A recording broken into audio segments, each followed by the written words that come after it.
আপনারা আমার জন্য দোয়া করবেন। আমি নেত্রকোনা 2 সদর বারহাট আসনের 11 দলীয় জোটের প্রার্থী। আমার মার্কা শাপলা কলি। 12 তারিখ সংসদে আজকে আপনাদের এই বাউল সন্ধ্যায় আসছি। সবাইকে অনেক ধন্যবাদ। এখানে বিভিন্ন দল মতের লোক আছেন। এটা আমাদের এলাকার প্রোগ্রাম। এই প্রোগ্রামে যারা আসছেন সবাইকে ধন্যবাদ।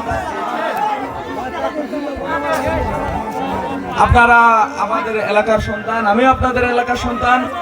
আমি যেহেতু একটা নেতৃত্বের জায়গায় আছি, অবশ্যই আমার উচিত আপনাদের দোয়া নেওয়া বা দেখা করা, তাই না? আমি যদি আপনাদের সাথে দেখা না করি, দোয়া না নেই, তাহলে আপনাদেরও মনে একটা কষ্ট থাকবে। আমি যে জায়গায় যাওয়া সম্ভব আচরণ বিধি মেনে আমি সব জায়গায় যাওয়ার চেষ্টা করছি, যেখানে দেখছি আমার ভাইরা আছে, বন্ধুরা আছে, ঠিক আছে, এলাকার সন্তান হিসেবে। তো আপনারা আমার জন্য দোয়া করবেন। আমি নেত্রকোনা 2 সদর বারহাট আসনের 11 দলীয় জোটের প্রার্থী। আমার মার্কা শাপলা কলি।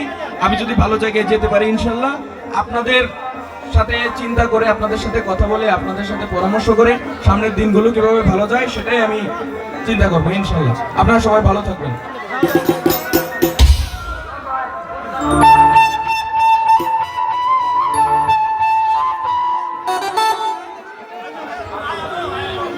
আমাদের মাঝে এসে বলতে যাচ্ছেন নেত্রকোনা এবং বারহাট আসনের মনোনীত প্রার্থী 11 দলীয় জোটে জনাব ফাহিম খান পাঠান সাহেব আমাদের মাঝে আসছে।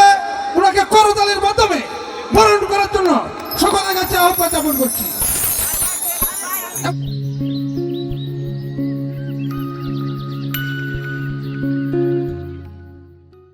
আমরা সকলেই ফাহিম ভাইকে স্লোগানের মাধ্যমে বরণ করে নেব।